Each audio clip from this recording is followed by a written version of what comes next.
하나님의 말씀 에베소 5장 25절입니다. 우리 큰 음성으로 합독하십니다. 남편들아 아내 사랑하기를 그리스도께서 교회를 사랑하시고 의하여 자신을 주심같이 하라. 아멘.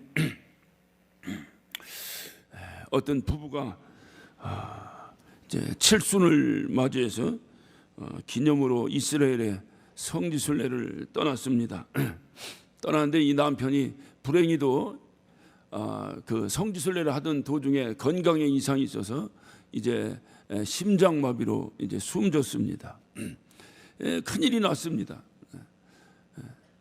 그래서 이제 그 이스라엘의 어떤 장례를 지내는 사람들과 협의를 한 끝에 한국으로 운구를 하면 800만 원이 들고 이스라엘에서 정리를 하면 200만 원이면 되는데 그 부인 보고 선택하라고 했습니다. 여러분은 어느 선택을 하시겠습니까? 부인들에게 묻는 거예요. 이 부인이 곰곰이 생각을 했습니다. 아니, 한국으로 운구하겠습니다. 그러니까 그 진행하는 장례사가 하는 말이 아니 4배나 비싼 돈을 주고 왜 한국으로 운구하려고 합니까? 라고 하고 물었습니다. 근데 이 부인이 하는 대답이 이곳에다가 묻으면 3일 후에 부활할까 봐 그럽니다. 이제 비참합니다.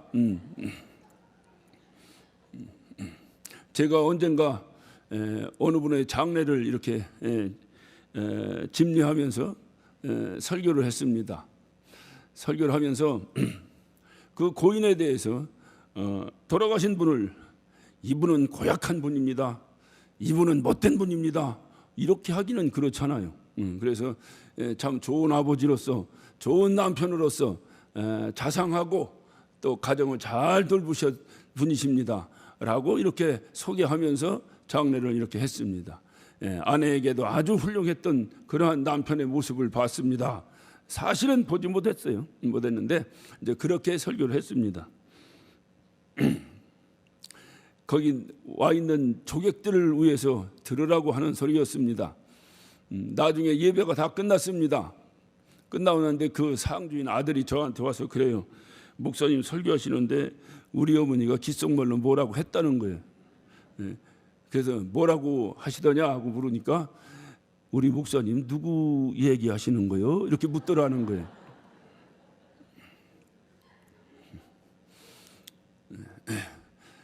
여러분 남편들은 어떻습니까?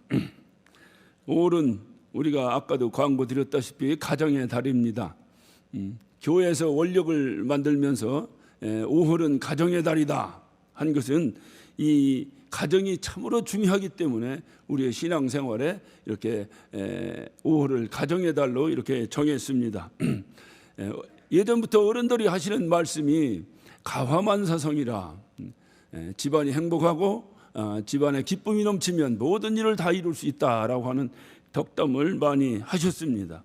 행복한 가정, 특별히 신앙생활도 잘합니다.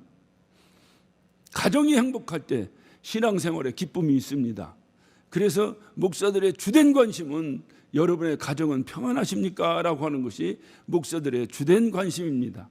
제가 지난주 제가 담당 우리 지예배당에서 설교한 제목입니다. 여러분의 가정은 평안하십니까? 좋은 가정입니까? 오늘은 제가 설교 역사상 가장 힘든 설교를 하기 위해 여러분 단합해 섰습니다. 힘듭니다. 제 입장에서도 굉장히 힘든 설교를 제가 준비했습니다. 가정이 행복하다는 것, 신앙생활의 기본입니다. 그래서 가정이 행복하다는 거 하는 것이 어찌 보면 가장 큰 하나님의 일입니다. 가정을 행복하게 하는 것. 근데 이 행복한 가정의 필수 요소가 뭐냐? 바로 부부예요. 부부가 바로 필수 요소입니다. 어느 가정이나 이 부부가 행복하면 그 가정은 행복합니다. 우리들은 흔히 말합니다. 결손가정을 얘기합니다. 그 결손가정이 뭐냐? 그러니까 호러미가 있는 가정이 결손가정이고 호라비가 있는 가정이 결손가정이다. 또는 부모가 없는 가정이 결손가정이다. 그런 얘기를 우리가 흔히 합니다. 그런데 여러분 진정한 결손가정이 뭔지 아세요? 진정한 결손 가정은 양 부모가 있는데, 부부가 같이 있는데, 부부가 날마다 다투고 싸우고 갈등하고 그 관계가 좋지 않은 그 가정 밑에 살아가는 어린아이들이 바로 결손 가정의 아이들입니다. 결코 정상적으로 성장할 수가 없습니다. 쇼윈도우 부부들이 있습니다. 남은 모릅니다. 그러나 그 가정의 아이들은 다 지켜보고 있습니다. 과연 거기에서 건강한 아이들이 성장할 수 있을까? 한번 우리 자신을 돌아볼 필요가 있습니다. 어떤 설문조사를 했는데, 여자들을 대상으로 설문조사를 했습니다. 90%가 그 다시 태어나면 또 이 남자와 다시 결혼하겠느냐라고 물었을 때 90%가 노라고 했다는 거예요. 반대. 그러니까 나머지 10%는 왜 그렇게 하겠다고 대답했는지는 제가 잘 모르겠어요. 근데 90%가 반대했다는 거예요. 다시 말하면 90%는 여자들은 내가 결혼 잘못했다라고 생각하고 있다는 거예요. 한번 옆에 계신 여러분의 아내를 바라보시기 바랍니다. 여러분의 아내가 여러분을 바라보면 내가 결혼 잘못했다라고 생각하고 있다는 거예요. 심각한 문제입니다. 다시 말하면 그 아내는 나는 내 남편에게서 흡족하게 사랑을 받고 있지 않다라고 90%가 10명 중에 9명이 그렇게 생각하고 있다는 겁니다. 그래서 주님께서 오늘 여기서 명령하신 거예요. 주님의 말씀에는 명령과 약속이 있습니다. 명령은 순종하는 겁니다. 약속은 기다리는 겁니다. 의지하고 기다리는 겁니다. 믿고 그 약속이 이루어질 줄로 믿고 기다리는 거예요. 그게 약속입니다. 그런데 오늘 이 말씀은 남편들아 아내 사랑하기를 그리스도께서 교회를 사랑하시고 위하여 자신을 주신같이 하라 그랬어요. 약속입니까? 명령입니까? 약속입니까? 명령입니까? 그러면 이것은 순종해야 하는 거예요. 이것은 순종해야 하는 것입니다. 그러니까 주님 말씀에 명령하셨어요. 바로 여러분 가정에 이 하나님의 말씀이 명령으로 다가와서 이 말씀이 여러분의 가정을 통치한다면 여러분의 가정은 하나님의 나라가 되는 것입니다.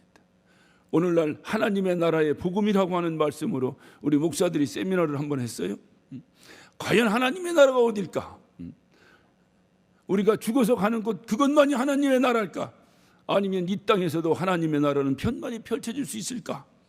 하나님이 통치하시는 것이 하나님의 나라라는 관점에서 바라본다면 우리가 거하는 이 모든 이 어떤 장소와 공간이 하나님의 나라가 될 수 있다고 하는 사실입니다. 하나님이 통치하시는 나라가 하나님의 나라라고 하면 말입니다. 이 교회가 하나님의 나라입니까? 하나님이 통치하시면 하나님의 나라입니다. 그런데 인간이 통치하면 이 교회는 아무리 교회라고 해도 그것은 하나님의 나라가 아닙니다. 여러분의 가정이 하나님의 나라입니까? 여러분의 가정에 하나님이 통치하신다면 여러분의 가정은 하나님의 나라입니다. 여러분의 가정이 하나님의 나라가 되시기를 원하시면 아멘 하시기 바랍니다. 그렇다고 한다면 하나님이 통치하시도록 해야 한다. 하나님이 통치하시려면 어떻게 되느냐? 하나님이 하신 명령에 절대적으로 순종할 때에 우리는 하나님, 그 하나님 나라를 우리 가정에 이룰 수가 있는 것입니다. 오늘 주님 말씀하셨어요. 25절에 남편들아 아내 사랑하기를 그리스도께서 교회를 사랑하시고 위하여 자신을 주신같이 하라 그랬습니다. 남편들에게 명령합니다. 아내를 사랑하라는 거예요. 근데 어떻게 사랑하느냐라고 물으니까 그리스도께서 교회를 사랑하시고 위하여 자신을 주신같이 하라라고 말했습니다. 주님께서 교회를 사랑하시듯이 어떻게 교회를 사랑했는가? 자기를 주심같이 교회를 사랑했다는 거예요. 이와 같이 남편들아 너는 네 아내를 그렇게 사랑해라. 그렇게 사랑하라는 것입니다. 사도 바울은 여러분 그 한 장만 앞으로 좀 넘기면요. 3장 예배서 3장 18절부터 보면 사도 바울은 그 그리스도의 사랑을 공간 개념으로 설명을 하고 있습니다. 사랑이 뭔가? 사랑은 추상명사이기 때문에 설명이 참으로 어려워요. 그래서 사도 바울이 이해를 돕기 위해서 공간 개념으로 이렇게 설명을 했습니다. 한번 봅니다. 능히 모든 성도와 함께 지식에 넘치는 그리스도의 사랑을 알아. 그 넓이와 길이와 높이와 깊이가 어떠함을 깨달아. 하나님의 모든 충만하신 것으로 너희에게 충만하게 하기를 구하노라. 하나님의 사랑의 넓이와 길이, 높이와 깊이. 우리가 어린아이들에게 묻습니다. 엄마 사랑해? 얼만큼? 뭐라고 얘기합니까? 이만큼. 공간 개념으로 그 사랑을 표현합니다. 얼만큼? 하늘만큼 땅만큼. 이것을 사도 바울은 하나님의 사랑이 얼만큼입니까? 그러니까 하늘만큼 땅만큼 그 얘기를 하고 있는 거예요.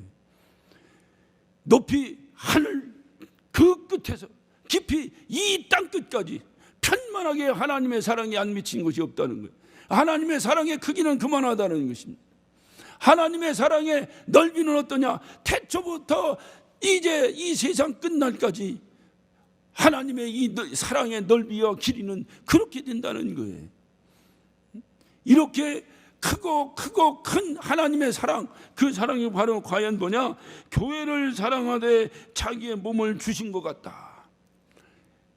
이 세상에서도 사랑을 측량할 때에 그 사람의 헌신도를 가지고 사랑을 측량합니다. 저 사람이 나를 사랑한다. 얼만큼 사랑하는가? 얼만큼? 그 얼만큼을 무엇으로 측량합니까? 저 사람이 나에게 얼만큼 헌신하고 있는가? 얼만큼 나에게 관심 갖고 있는가? 이런 것으로 그 사랑의 척도를 이렇게 잽니다. 여러분, 주님의 사랑을 얼만큼이라고 하는 그 헌신도를 본다면 주님 오늘 뭐 어떻게 말씀하셨어요? 우리가 죄인 되었을 때 우리 위하여 죽으셨다라고 말씀하셔요. 우리 위하여 죽으신 것 같이 우리 하나님은 우리를 사랑하셨다는 거예요. 바로 이 사랑을 주님은 오늘날 남편들에게 명령하고 있습니다. 내 아내 사랑하기를 어떻게 하라고요? 그리스도께서 교회를 사랑하시고 위하여 자기를 주심같이 하라. 예수 그리스도께서 우리를 위하여 그렇게 죽으신 것 같이 그렇게 이런 헌신적인 사랑으로 내 아내를 돌봐야 할 것이다 라고 말씀하시죠. 여러분, 사랑이라고 하는 것은 조금 전에 제가 말씀드렸습니다. 추상적인 명사예요. 그러기에 이거를 이론적으로 설명할 수가 없습니다. 하나 더하기 하나는 둘이다 라고 하는 이론이 성립될 수 없는 것이 바로 이 추상적인 사랑이라고 하는 것입니다. 그래서 이 사랑이라고 하는 것을 그렇게 이론적으로는 우리가 설명할 수 없으나 사랑은 뭐냐? 사랑은 느끼는 거예요. 알아요. 뭐라고 내가 말로 설명을 할 수 없지만 저 사람이 나를 사랑하고 있다고 하는 것을 내가 느낀다 그 말이에요. 어려서부터 그런 사랑을 받고 자란 아이가, 특히 부모의 사랑을 받고 자란 아이가 그 자기가 건강한 인격을 가지고 이제 성인의 삶을 살아갈 수가 있는 것입니다. 누구에게가 사랑을 받아본 그 사랑을 받고 성장한 사람이 이후에 이 세상에서도 사랑을 베풀며 살아갈 수 있는 그러한 제목으로 성장하는 것입니다. 느끼는 거예요, 사랑은. 그래서 여러분 한번 좀 찾아봅시다. 또 로마서 5장을 한번 봅니다. 로마서 5장 5절을 보면 사도 바울은 사랑에 대해서 이렇게 말하고 있습니다. 로마서 5장 5절입니다.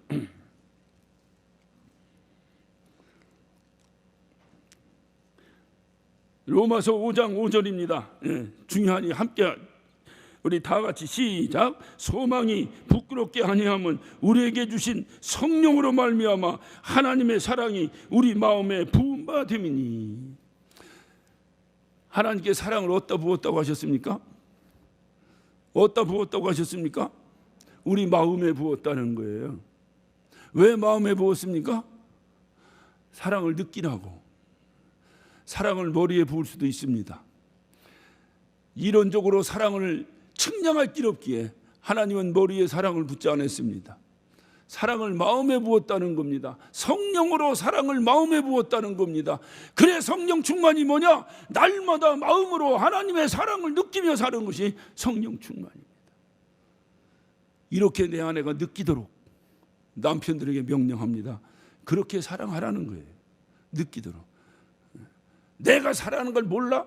이런 쓸데없는 소리 하지 말고 아내가 모르지 않도록 사랑하라는 겁니다. 모르지 않도록. 저는 그래 가만히 제가 한번 이 말씀을 이렇게 준비하면서 참으로 힘들고 어려운 말씀입니다만은 조용히 한번 제 자신을 돌아보면서 묵상을 한번 해봤어요. 야, 과연 이 세상에서 사랑받고 사는 여자 얼마나 행복할까? 누가 뭐라 해도 어떻든 자기가 사랑받고 있다고 하는 걸 느끼면서 산다면 그 여자는 얼마나 행복할까? 미국에 햄버거 식당으로 양대 산맥이 있습니다. 하나는 맥도날드이고 하나는 버거킹입니다. 근데 맥도날드에 비해서 버거킹이 조금 밀립니다. 밀리는데 이 버거킹에는 대표적인 이 시그니처 메뉴가 있습니다. 그것이 바로 뭐냐면 와퍼라고 하는 햄버거인데 햄버거 얼마나 큰 거니 제일 큰 손으로 두 손으로 이만큼 잡아야 이 잡힙니다. 근데 더 신기한 것은 이 큰 햄버거를 한 입에 확 깨무는 여자들이 수도 없이 있다고 하는 사실입니다. 처음에 제가 그것을 봤을 때 환상이 확 깨져버리더라고요. 와, 그거를 조금 먹었더니 입에 들어가 너무 크니까 이 입에 들어가지 않는데 이거를 우겨 넣으면서 깨무는데 한국의 여자들 상추쌈 먹는 건 저리 가라예요. 그런데 하루는 이 버거킹 회사에서 그 자기네 대표 메뉴인 와퍼 이 햄버거를 메뉴에서 빼버리고 장사를 시작했습니다. 그것은 고의적으로 그렇게 한 것입니다. 왜 그런 거 아니? 광고를 찍기 위해서 일부러 몰래 카메라를 설치하고 이제 촬영을 했습니다. 사람들이 버거킹 식당을 가는 이유는 그 와퍼를 먹기 위해서 갑니다. 빵이 뭡니까? 맥도날드 햄버거 빵하고 조금 제가 표현을 요리를 몰라 표현을 못 하겠는데 조금 질이 다릅니다. 그거를 먹기 위해서 버거킹을 갑니다. 가는데 가면 19은 다 버거킹 가서 그 와퍼를 시킵니다. 그런데 와퍼를 시킬 때마다 이 종업원이 오늘 와퍼가 없다라고 대답을 합니다. 사람들이 깜짝 놀랍니다. 와퍼를 먹으러 왔는데 와퍼가 없다는 거예요. 그러니까 어떤 사람은 그냥 나가기도 하고 어떤 사람은 짜증을 내기도 하고 어떤 사람은 왜 없느냐고 꼭 달라고 때를 쓰는 사람도 있었습니다. 이것이 다 카메라에 이렇게 잡혔어요. 그런데 끝까지 그 와퍼를 달라고 때를 쓰는 사람에게 옆에 있는 맥도날드 가게에 가서 맥도날드 가게에서 제일 큰 그 햄버거 뭐예요? 빅맥이라고 하는 햄버거가 있습니다. 이 패티가 2장씩 들어가지고 막 이만해. 높이가 이만해요 햄버거가. 근데 이 빅맥이라고 하는 햄버거를 사다가 그 와퍼를 찾는 사람들에게 줬습니다. 이 사람들 반응이 어떤 반응이 왔느냐? 그걸 딱 보는 순간 성질을 내면서 쓰레기통에 집어던지고 나가버렸습니다. 미국의 광고가 굉장히 살벌합니다. 그걸 딱 찍어서 버거킹 와퍼하고 광고를 했습니다. 평소에 버거킹에 와퍼가 있을 때 사람들은 별 관심 없이 살았어요. 근데 와퍼가 없어지고 나니까 사람들이 난리가 난 거예요. 와퍼 달라고, 와퍼 달라고, 와퍼 달라고. 이런 말을 한국말로 있을 때 잘해. 후회하지 말고. 있을 때는 전혀 몰랐어요. 그 와퍼가 그렇게 맛있는 빵인 줄은. 근데 없고 나니까 막 와퍼를 찾느라고 난리가 났습니다. 제가 오늘 거의 한 달 만에 제가 여러분에게 또 단에 섰는데요. 항상 단에 설 때마다 마음에 어떤 불안하고 혹시라도 실수할까 염려하고 걱정하고 하는 마음으로 섭니다만은 오랜만에 서면 익숙지가 않아요. 이 단 자체가. 제가 여기서 어떤 담임 목사로서 목회하는 장소도 아니고 여러 목사들이 단에 서는 곳이기 때문에 혹시라도 실수할까 하는 염려들을 제가 합니다. 근데 특히 오랜만에 이렇게 서면 더 어렵습니다. 어려운데 특히 제가 지난 한 달 동안 설교를 하면서 가장 어려웠던 것이 뭐냐? 아무도 없는 데서 혼자 설교하는 거예요. 여러분 한번 해보실래요? 그래서 설교는 목사 혼자 하는 것이 아니다. 철저하게 깨달은 기간이었습니다. 여러분 참 감사합니다. 제 설교의 반은 여러분이 도와주신 것입니다. 무슨 얘기를 하면 웃음소리가 들리고 끄덕거리는 어떤 감정이입을 함께하고 있는 성도들의 모습이 보이고 아멘 하는 성도들의 그 음성이 들릴 때에 설교가 되는 것이지. 그래서 제가 우리 카메라맨에게 그랬습니다. 어디 쳐다보고 하냐? 그랬더니 저 앞에 있는 시계 쳐다보고 하라고 그래요. 시계가 아멘 합니까? 정말 힘들었습니다. 과연 무슨 설교를 하는지 모르겠어요. 예배에는 찬양이 빠지면 예배가 되겠습니까? 예배의 90%는 찬양입니다. 하나님께 찬양 드리는 거예요. 그래서 좀 일찍 오세요. 일찍 오셔서 마음껏 하나님을 찬양하는 거예요. 그리고 그 찬양한 기쁨으로 우리가 29장 일어서서 29장 찬양하심으로 예배 시작합니다 할 때 그 충만한 꼭 핸들에 메시아가 울려 퍼져 할렐루야고 울려 퍼질 때 자리에 앉아 있을 수 없어 버떡 일어났던 그 사람들과 같은 감동으로 예배가 시작돼야 합니다. 이게 신령과 진정입니다. 그리고 성가대의 찬양이 울려 퍼질 때 네 안에 감당할 수 없는 감동이 울려 퍼지는 거예요. 다 기경된 이후에 목사가 한마디 하는 거예요. 그게 설교입니다. 근데 아무것도 없어요. 찬양도 없어요. 느닷없이 목사님 올라가세요. 예. 자 설교하세요. 예. 아무도 보는 사람이 없습니다. 성가대 찬양도 없습니다. 얼마나 힘들었는지 몰라요. 간혹 견딜 수 없고 성질 급한 우리 권사님들이 대여섯 분 와 앉아 계십니다. 우리 장로님들 대여섯 분 앉아 계십니다. 가재나 어떤 이 넓은 공간에 몇 분 앉아 계시지도 않는데 모두가 마스크를 꽉 끼고 앉아 있습니다. 침묵 시위를 하는 것도 아니고 나에게 항거하는 것도 아니고 뭔 설교를 그들에게 어디에 아이 컨택을 하고 설교를 해야 될지 정말로 힘든 설교를 했습니다.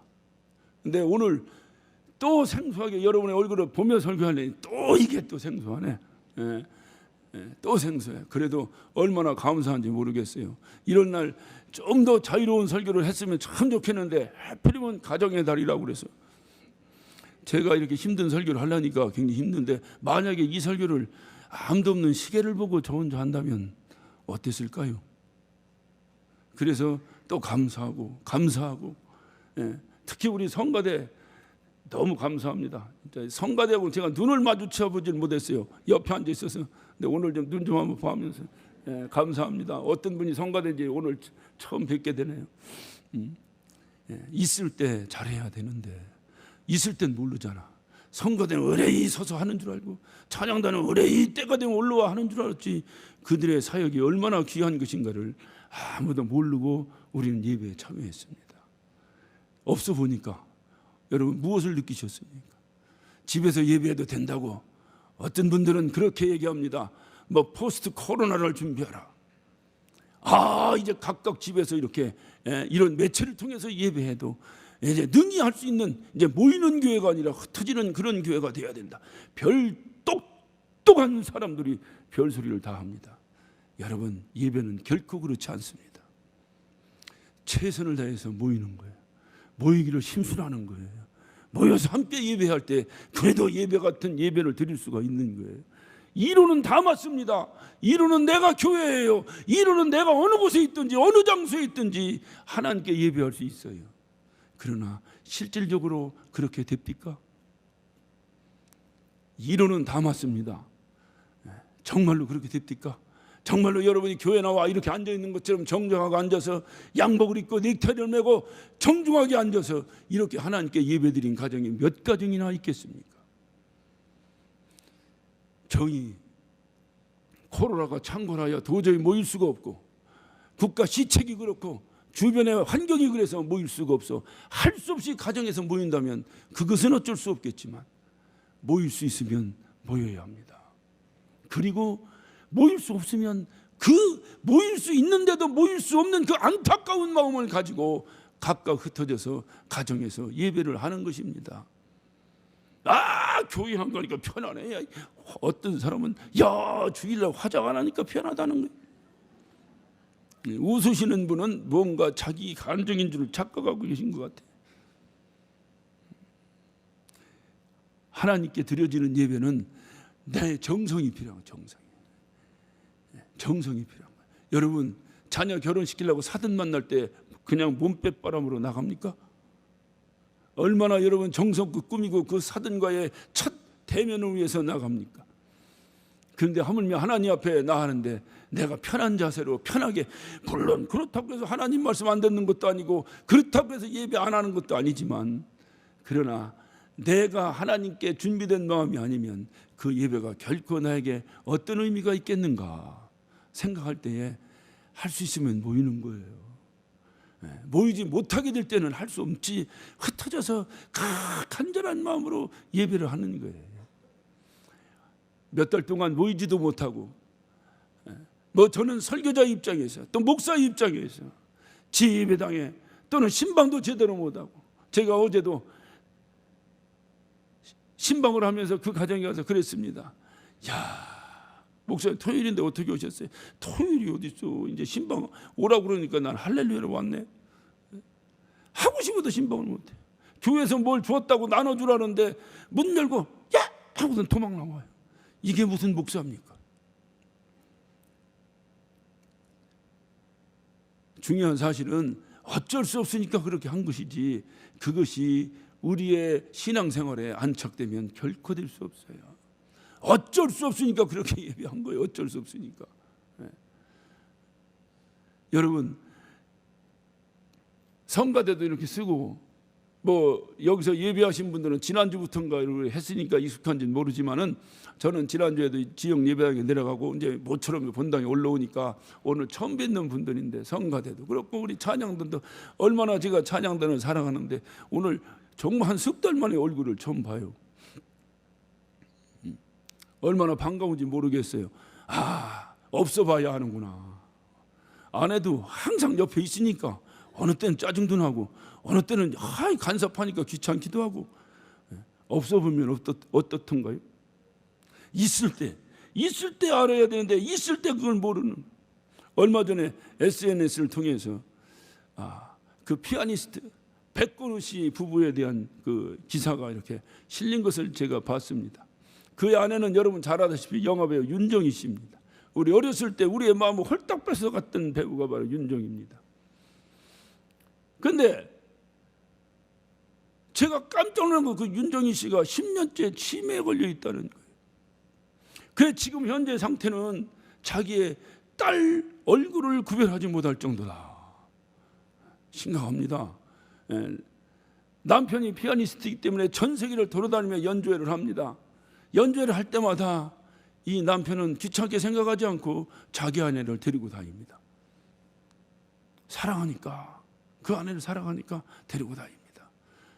데리고 다니는데 이 윤정희 씨는 가는 곳마다 여기 어디냐고, 여기 왜 가는 거냐고, 여기 무엇 하러 우리가 왔느냐고 100번 1000번을 묻는다는 거예요. 여러분, 그런 아내를 바라보는 백근우 씨의 마음이 어떻겠습니까? 백근우 씨는 이렇게 고백을 했습니다. 우리 아내가 아픈 이후에 나의 피아노 소리가 바뀌었습니다.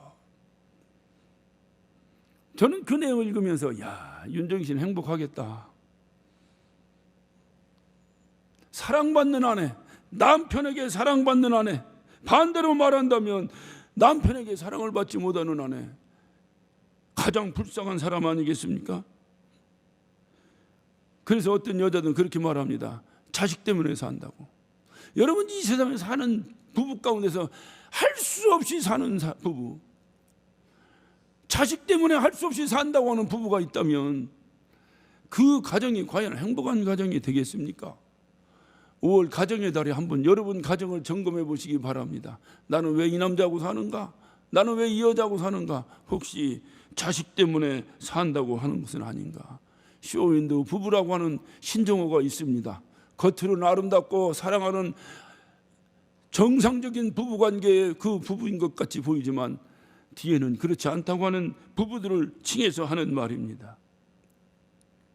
여러분의 부부의 관계는 과연 어떤 관계인가? 인생의 무거운 십자가를 우리는 지고 삽니다. 누구나 인생은 쉽지 않습니다. 신앙생활도 그렇지만 영적 생활도 그렇지만 내가 육을 가지고 이 세상을 살아가는 삶이 결코 쉽지 않습니다. 그러나 그 힘들고 어려운 쉽지 않은 인생의 십자가를 쉽게 질 수 있는 비결은 바로 사랑입니다. 한국 문화에서, 특히 한국 문화에서 여자들의 희생적 삶이나 어떤 그 어떤 고통이라고 하는 것은 이루 말할 수가 없습니다. 그래서 그 희생적 삶 때문에 여자들의 육체적으로나 정신적으로나 수많은 상처를 가지고 살아갑니다. 특별히 결혼을 합니다. 낯선 가정으로 시집을 왔습니다. 그냥 낯선 가정, 내 친정에 살던 그것이 아닌 낯선 가정에 들어와 산다고 하는 그 자체가 힘들고 어려운 삶 아니겠습니까? 그 자체가 바로 시집살이 아니겠습니까? 그런데 그 시집살이를 견딜 수 있는 힘이 어디 있다고 생각하십니까? 만약에 모르면 오늘 물어보세요. 무엇으로 그 힘들고 어려운 삶을 여자는 견뎌왔는가를. 바로 그것은 남편의 사랑입니다. 저는 우리 아내와 35년을 살았습니다. 35년을 사는 동안에 여러 가지로 잘못하고 후회되는 거 이루 말할 수 없습니다. 그러나 제가 항상 제 마음에 아픔으로 간직하고 있는 그 기간이 있었어요. 제가 결혼했습니다. 결혼은 그냥 쫓기듯이 했습니다. 왜냐하면 우리 동생이 결혼한다고 애인을 데리고 오는 바람에 그냥 밀려서 했습니다. 아무 준비도 못하고 그냥 했습니다. 살 집도 준비 안 했습니다. 그냥 했습니다. 사랑하니까 했습니다. 그리고 결혼하니까 시골에 있는 아버지가 방 한 칸을 비워줬습니다. 여기 와서 살으라고. 그리고 저는 그 당시 신학을 공부했기 때문에 대전에 있는 학교에 열심히 다닙니다. 제 아내와 제 신방은 시골에 있는 아버지 방 옆방에 꾸며줬습니다. 그런데 저는 그 집에 없습니다. 우리 아내만 혼자 삽니다. 저는 주중이면 대전에 공부하러 내려갑니다. 그리고 주말이면 서울에 사역하러 올라옵니다. 그리고 서울에서 대전을 내려가기 위해서 잠깐 저희 집에 천안이었는데 천안에 잠깐 들렸다가 옷만 갈아입고 옷 입을 거 빨랫감 남겨놓고 그리고 빨래에 빨아놓은 옷 들고 다시 그 밤에 대전으로 내려갑니다. 다시 말하면 결혼은 했는데 우리 아내가 그것도 그 힘든 시아버지 시어머니 방 옆방에 사는데 살아는 남편은 코빼기도 보지 못하고 여자 혼자 거기 사는 거예요. 근데 제가 이 철없는 이 남편은 이 하늘 가리는 집이 있으면 됐지 뭐 걱정인가 생각하고 아무 걱정이 저 혼자 다녔습니다. 몇 개월이 지났습니다. 우리 아내의 얼굴에 이 수심이 가득한 것을 제가 느낍니다. 그러면 제가 마음속에 막 불쾌감이나 화가 났습니다. 아니 여자가 내가 어디 바람 피러 다니나 내가 어디 술 먹고 들어다니나 공부하러 다니는데 뭐 짜증을 낸단 말이야 하고 막 이렇게. 근데 어느 날 제가 대전으로 다시 공부하러 내려가려 하니까 우리 집사람이 가방을 주섬주섬 싸더라고요. 그래서 어디 가려고 했더니 나 쫓아가려고 그러는데 대전에 가면 살 방이 있어야지. 나야 혼자니까 이 방에 잤다가 저 방에 잤다가 돌아다니는데 마누라를 데리고 어디 가서 잔단 말이에요. 쓸데없는 소리 한다고 했더니 아니라는 그냥 간다는 거예요. 할 수 없이 우리 아내를 데리고 그 밤에 대전을 갔습니다. 따뜻한 산수 갑산을 갈지언정 뭐가 되겠지 하고 갔습니다. 가서 어쩌어쩌서 어떻든 방 한 칸 비워가지고 이 방에서 자고 저 방에서 자고 며칠 했더니 소문이 나가지고 누가 어떤 교회 다니는 권사님이 자기 집에 방 비워줄 테니까 들어와 살래느냐고 그랬다는 거예요. 그렇다고 나한테 신학생이 와서 얘기해요. 야 어디든 가지 그건 무슨 걱정이냐. 그거 가봤더니 진짜 살기가 어려운 집이더라고요. 점쟁이 집이었습니다. 여러분 점쟁이가 어느 집에 사신지 알죠? 점쟁이는 점을 잘 치기 위해서 좋은 집에 안 삽니다. 꼭 귀신 나올 만한 집에서 삽니다. 와, 이 집이 진짜 사람 살 만한 집이 아니더라고요.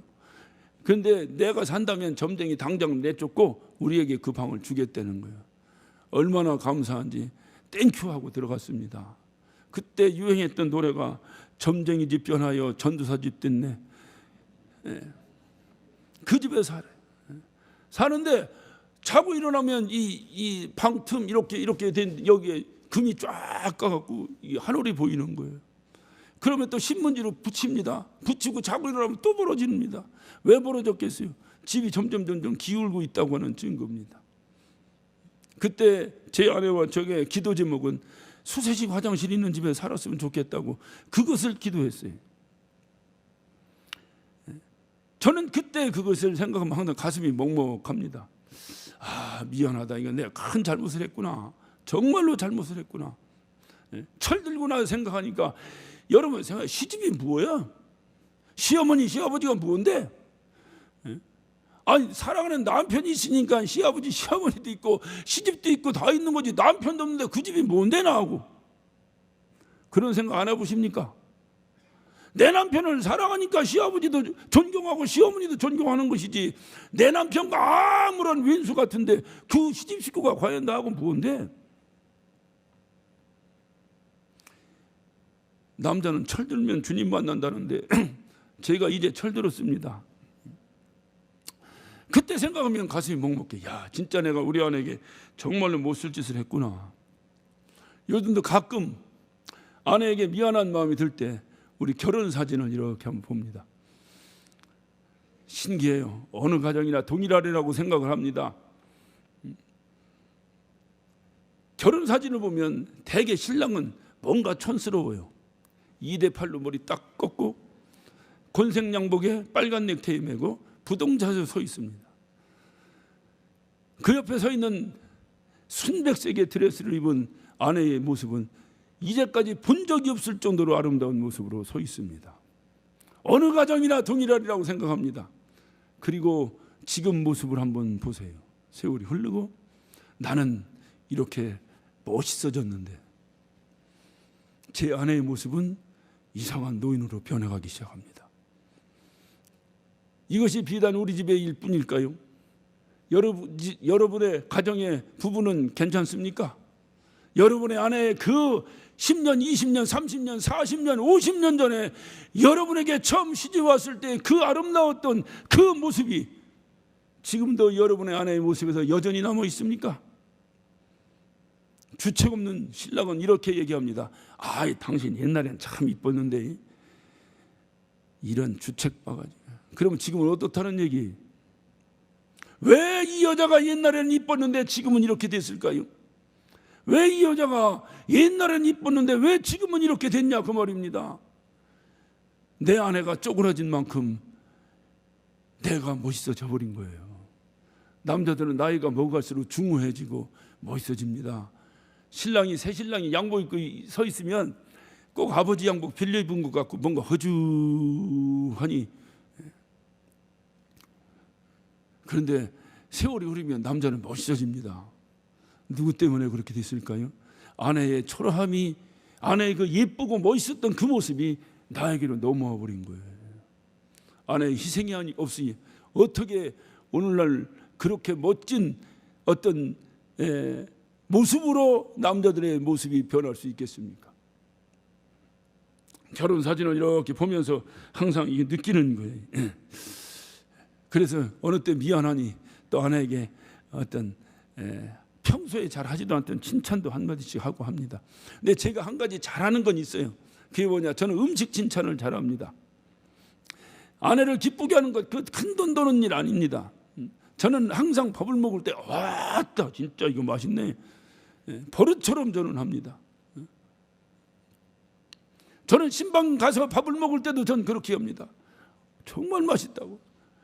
그런데 그 말을 안 믿고 꼭 목사님이니까 그렇게 말씀하시는 거죠? 또 이런 주책바가지가 가끔 있어요. 맛있습니다. 맛이 있어 맛있는 것이 아니라 맛있기도 하지만 그 정성껏 차린 그 정성이 참으로 맛있습니다. 맛있다고. 야, 맛있다고. 어떤 장로님은 한술 더 떠서 그렇게 얘기한다고 해요. 나는 우리 아내에게 이렇게 얘기합니다. 어떻게 얘기하는데요? 야, 당신은 발뒤꿈치로 음식을 해도 맛있어. 그렇게 얘기한대. 나 그 권사님 얼굴 볼 때마다 얼굴이 화사해요. 야, 그런 남편에게 그런 칭찬을 듣고 사시는데 얼마나 행복할까. 대개 한국 남자들이 좋은 일, 칭찬할 일이 있으면 말을 하지 않습니다. 아무 소리 않고 밥 먹습니다. 아무 소리 않고 밥 먹는 건 뭐요? 무지하게 맛있다 그 말이요. 그런데 밥을 찌끔 먹어요. 이렇게 젓가락으로 찌끔 합니다. 그래 아내가 눈치를 보고 묻습니다. 왜? 맛없어? 그럴 때 한마디 합니다. 먹어봐. 너 같으면 먹겠냐? 너 같으면 밥 해주겠냐? 뒤집어 엎어버려. 가끔 아내의 그 어떤 남편의 그 어떤 하찮은 격려 앞에서도 그 기뻐하고 즐거워하고 행복해하는 아내의 모습을 보면서 야, 이거 별것 아닌데 이 정도도 못하는가? 과연 나는 좋은 남편으로서 살아가고 있는 것인가? 그래서 성경은 말합니다. 성경은요, 하나님의 명령이 내려졌을 때 그 명령에 순종하지 않을 때 반드시 보응이 온다는 거예요. 여러분 한번 베드로전서 한번 베드로전서 3장 베드로전서 3장 7절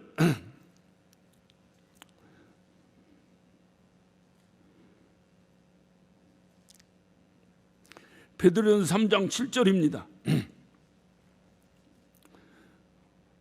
우리 다 같이 합독합니다. 시작. 남편 된 자들아, 이와 같이 지식을 따라 너희 아내와 동거하고 저는 더 연약한 그릇이요 또 생명의 은혜를 유업으로 함께 받을 자로 알아 귀히 여기라. 이는 너희 기도가 막히지 아니하게 함이니라.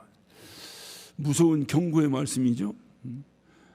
아내를 행복하게 하지 않는 자, 그의 기도는 막힌다는 겁니다. 부부관계가 좋지 않은데 열심히 기도합니다. 모르긴 해도 이 말씀 적용되라면 그 기도는 허공을 외치는 중언부언에 불과할 것입니다. 기도가 막힌다는 거예요. 우리 하나님께서 그래서 이 가정의 행복, 이것이 바로 신앙생활의 기본이기 때문에 이렇게 강력하게 우리에게 명령하고 계신 것입니다. 사도 바울은 로마서 8장 37절에도 그렇게 말합니다. 환난이나 곤고나 핍박이나 적신이나 위험이나 칼이나 이 모든 것을 이길 수 있는 결정적 비결은 뭐냐? 그 결정적 비결은 우리를 사랑하시는 주님의 사랑이라고 고백했습니다. 여러분, 영적인 것뿐만이 아닙니다. 우리의 가정의 행복도, 우리의 가정이 살아갈 때에 환난이나 곤고나 핍박이나 적신이나 위험이나 칼이나 왜 우리의 인생의 삶에 이런 것이 없겠습니까? 그러나 그것을 부부가 능히 굳건하게 이길 수 있는 힘은 바로 그를 능히 이길 수 있는 남편의 사랑을 받은 아내의 힘이 결국 이 환난을 이겨낸다는 것입니다. 주님께서는 상처뿐인 당신의 아내를 남편의 사랑으로 이길 수 있게 하라고 오늘 이 말씀을 통해서 남편에게 명령하고 있는 것입니다. 인생은 짧습니다. 좋은 시절 다 지나가고 난 후에 후회해봤자 아무 소용없습니다. 말씀을 마치면서 내가 다시 태어나도 나는 당신의 두 번째 남편이 되겠습니다 라고 여러분의 아내에게 고백할 때 여러분의 아내는 경기를 할까 아니면 고맙다고 할까? 여러분 스스로를 점검해 보시기를 바랍니다. 어떤 사람은 그럽니다. 유치하게 무슨 사랑 하느냐고 그럽니다. 근데 여러분, 저도 그렇지만 여러분도 부부 생활을 해보지 않습니까? 부부 생활 하다 보면 부부싸움 합니다. 여러분, 부부싸움을 굉장한 것으로 합니까? 유치한 것으로 싸웁니까? 유치한 것으로 싸워요. 아무것도 아닌 일, 어린아이 같아도 싸우지 않는 일을 가지고 부부가 싸웁니다. 싸움은 유치한 거로 싸우면서 왜 사랑은 유치하다고 하지 않습니까? 바뀌어야 됩니다. 원래 사랑은 유치한 거예요. 여러분, 연애하는 젊은 아이들 봤습니까? 얼마나 유치합니까? 하는 짓이. 그깟 뭐 손 안 잡으면 어떻다 꼭 잡고 주물르고 돌아다니고 유치합니다. 근데 그것이 사랑입니다.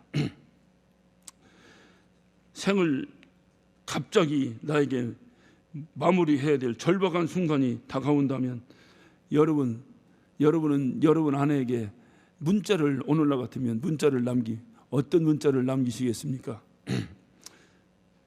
여보 미안합니다 라는 문자를 남기겠습니까? 아니면 여보 고마웠습니다 라는 문자를 남기시겠습니까? 말씀을 마치면서 제가 어제 이 말씀을 이렇게 정리하면서 참으로 힘들더라고요. 설교를 내가 자신 있어야 잘하는데 이건 나는 좋은 남편하고는 거리가 먼 삶을 살아왔는데 이거 설교하기가 참 어렵다. 목사라는 것이 그래서 어려워요. 다 내가 할 수 있어 하는 것이 아니라 할 수 없어도 해야 되기 때문에 어려운데 오늘 설교가 거기에 해당되는 것 같아서 참으로 힘들었습니다. 조용히 앉아서 제 아내에게 편지를 한번 써봤습니다. 여러분에게 한번 읽어드릴까요? 네, 한번 읽어드리겠습니다. 회개하는 마음으로 들어주시기 바랍니다. 내 나이 65, 그 안에 35년, 적지 않은 세월이 흘렀음인가. 검은 교복에 흰 카라, 길가에 따내린 커다란 눈, 당신의 곱던 모습이 아련합니다. 어린 나이에 어머니의 품을 떠나 살던 난 유난히 남을 배려할 줄 알았던 나이답지 않은 당신의 넉넉함에 반해 당신의 옆구리를 찔렀습니다.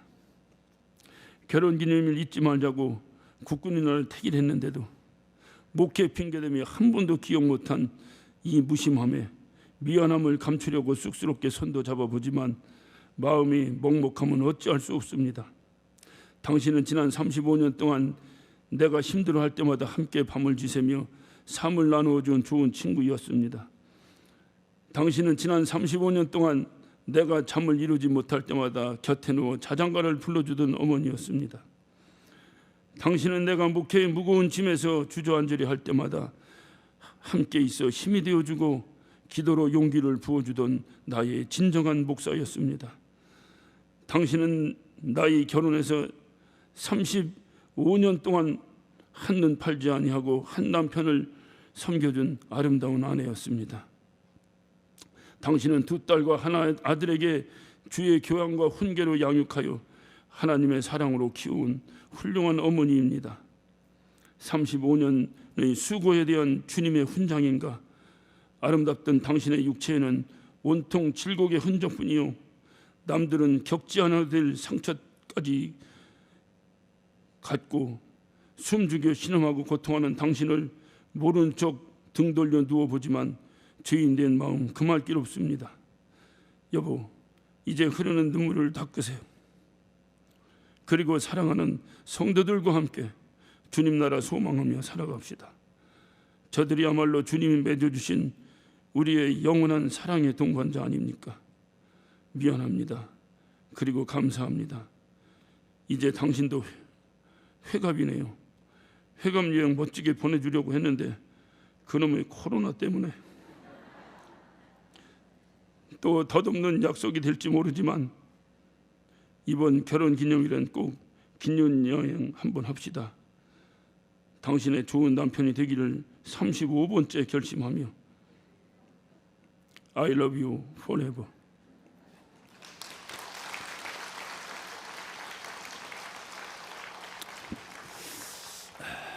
제가 왜 이 편지를 읽었을까요?